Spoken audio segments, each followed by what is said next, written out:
Before we get into today's video, I'd like to say rest in peace to Gibbs, father of Ty Gibbs and son of Joe Gibbs, co-owner of Joe Gibbs Racing.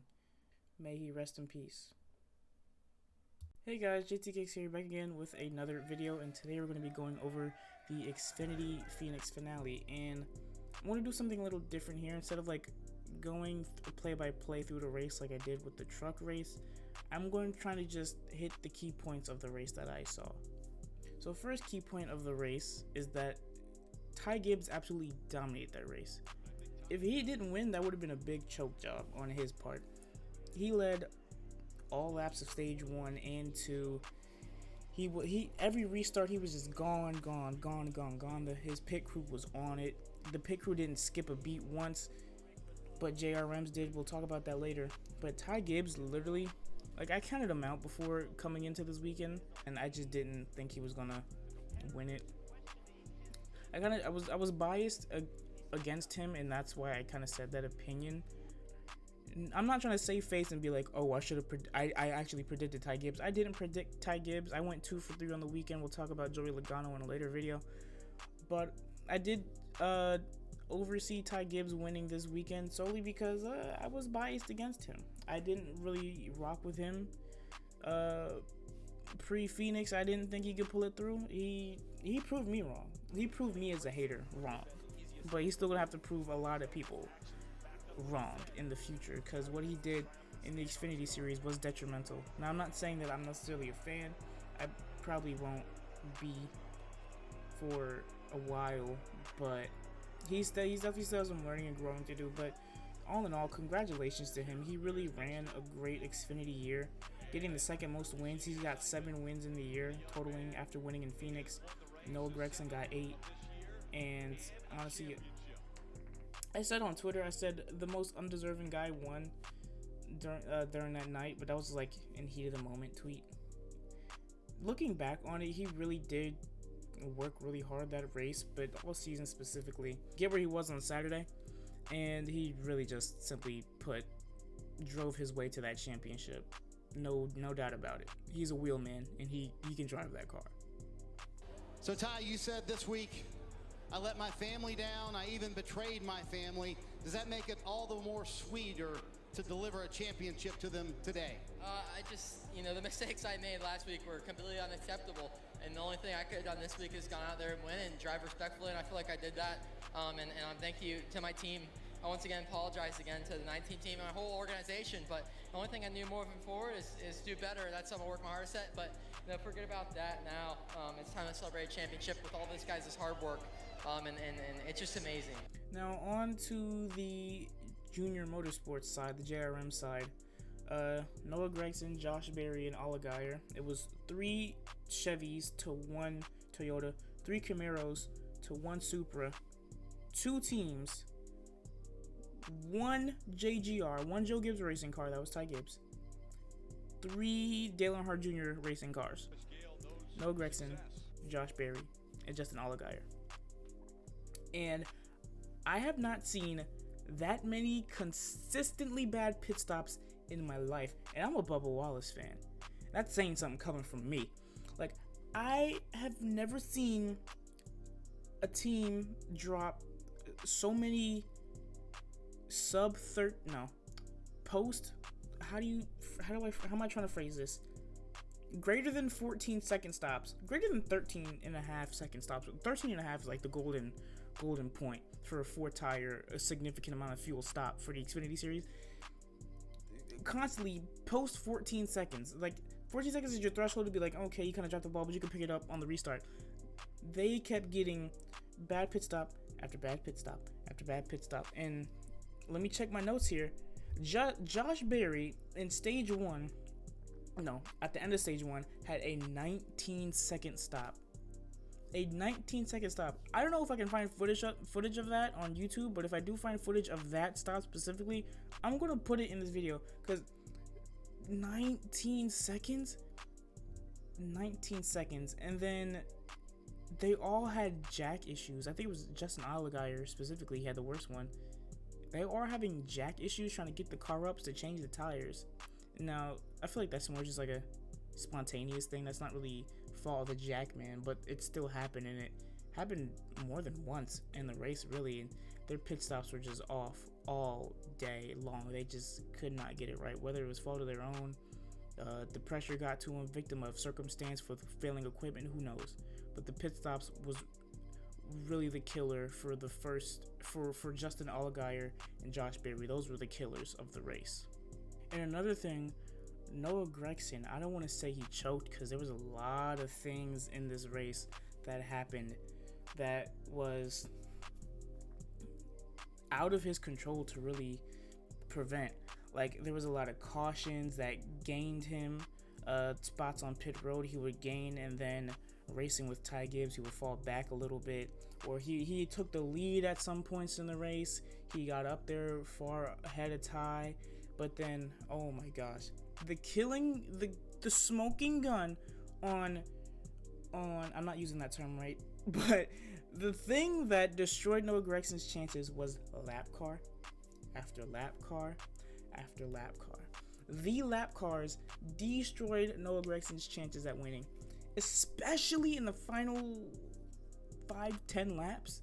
If those lap cars would have been there, Noah Gragson would have passed Ty Gibbs, not easily, but the amount of speed he carried at during the nighttime section of the race, his car was really gripped up, and he had way better drive through corner exit than Ty Gibbs did towards the end of the race. Ty Gibbs was really dominant towards the afternoon time of the race, but as it got into the nighttime and the track got colder, that's when Noah Gragson's car really gripped up, and on the long runs, that's when his car really got settled into the track.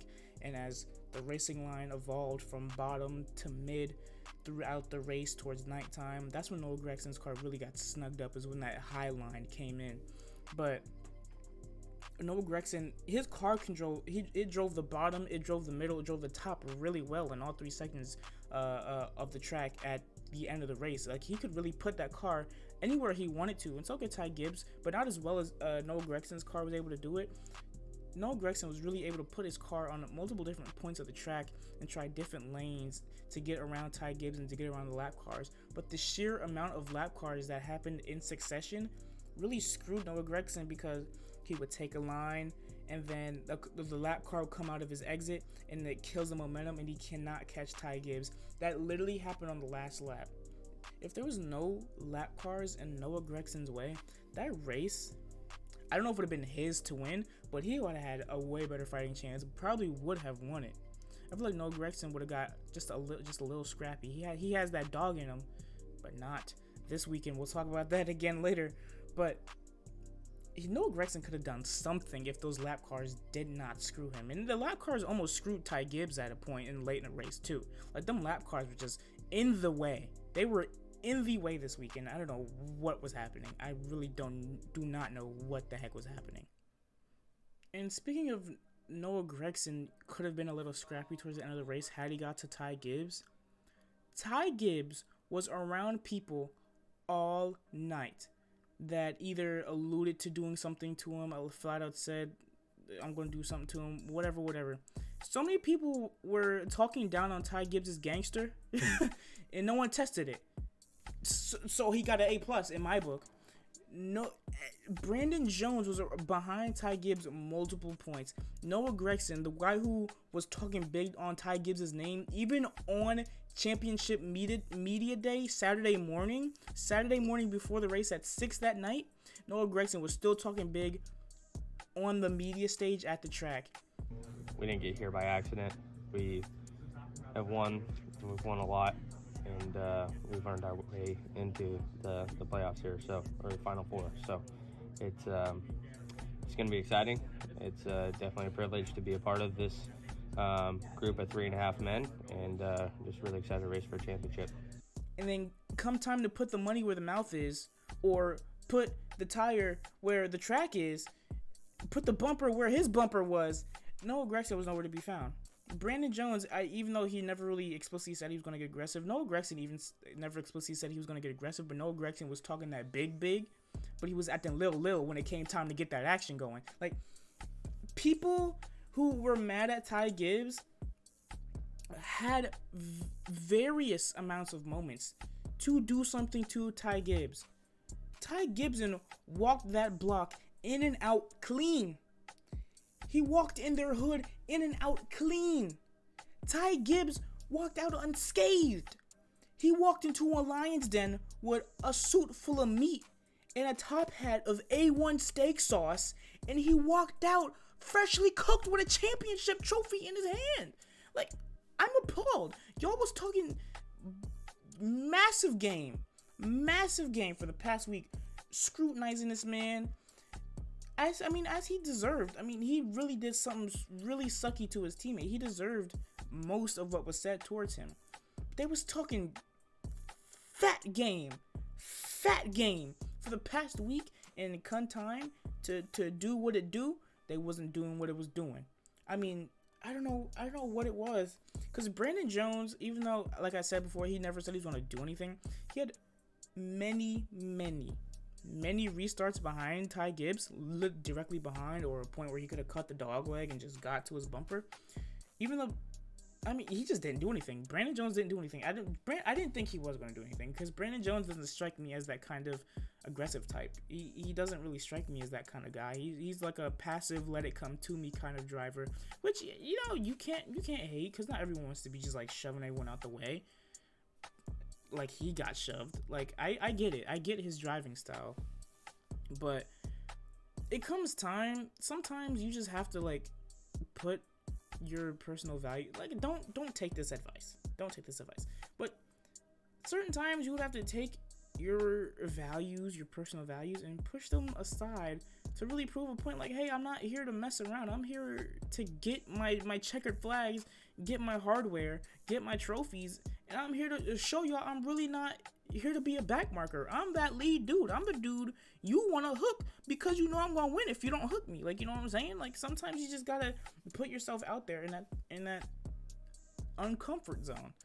And I feel like Brandon Jones, should he have done it? I don't know. I'm not in Brandon Jones's brain. All I know is what I could have done. And I think by hearing how I've been talking about this situation for the past 2 weeks, y'all know what I would have done. We all know what I would have done. But then we all saw what everybody did do or did not do. The inaction was serious. The reaction, then inaction was crazy. I was really appalled. I'm like, wasn't everybody talking down on Ty Gibbs' name? He showed y'all, he dominated this entire race. It was his race to lose. He was the guy to beat. He had no competition in this championship race. It was an exciting race, even though he really had no one to compete with. Like, Justin Allgaier would take the lead at times. Noah Gragson would take the lead at times. Josh Berry would be in the top 3, sneaking through, watching bumpers, see if anything would happen. But no one could really mess with Ty Gibbs' speed. He had pure speed and driving ability that night. And like I said before, even on Twitter, I said, the most undeserving guy won tonight. This sucks. This is stupid. Ty Gibbs really earned that championship. He really did. At the end of the day, he really did.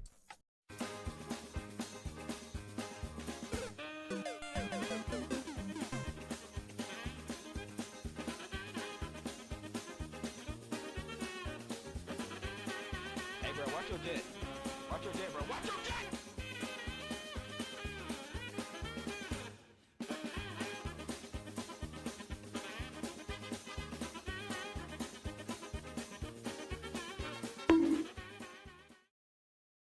That will be the end of today's video, and I would like to end this segment with just by saying, even though Ty Gibbs has a lot of flack on his back right now, deservedly so, because of how he's been racing other people and then carrying himself and just other things he's been doing in the past year. I'm excited to see what his Cup stint looks like, because him and Noah Gragson's confirmed to be going to Cup next year, and Ty Gibbs, everyone knows. JGR hasn't really said anything, and they haven't probably not going to say anything for a while now with the terrible news that just happened with the Gibbs family this weekend. But I'm excited to see what happens to Ty Gibbs in the Cup Series. I'm excited to see what he can do in that position. I hope he can tighten up for his sake. And I think Ty Gibbs, if he could just clean up his act, he could really kill it in the next era of NASCAR. He can really be like that guy. He can really turn himself into what Kyle Busch was. The good parts of Kyle Busch. He could really mold himself into an old Kyle Busch. My final message before we close off today is, once again, rest in peace to Coy Gibbs, father to Ty Gibbs, son of Joe Gibbs. Just a terrible, terrible thing. What happened to the Gibbs family right before the big championship race, the big championship cup race on Sunday. Ty Gibbs literally left the track an hour before the race started because his father was in the hospital, and it's just it's such a bad, tragic thing to see how literally Coy Gibbs was there with his son Saturday night celebrating his son's first championship in NASCAR, the National Series, winning it all, getting a championship, winning the chip, and then just to see such a roller coaster of emotions for the Gibbs family with seeing Ty win and then tragically losing Coy in his sleep that night. It's just really something you just don't want to see. Whether you like somebody or not, you got to put that entertainment hate aside just for a little bit and show some human compassion for the other people, because that is just, I couldn't even imagine something like that happening to me. I hope I never have to go through something like that. I just wouldn't wish that even on my worst enemy. That really sucks. So my condolences to the Gibbs family. My thoughts and prayers are with them. And I'll see you guys on the next one. Peace out.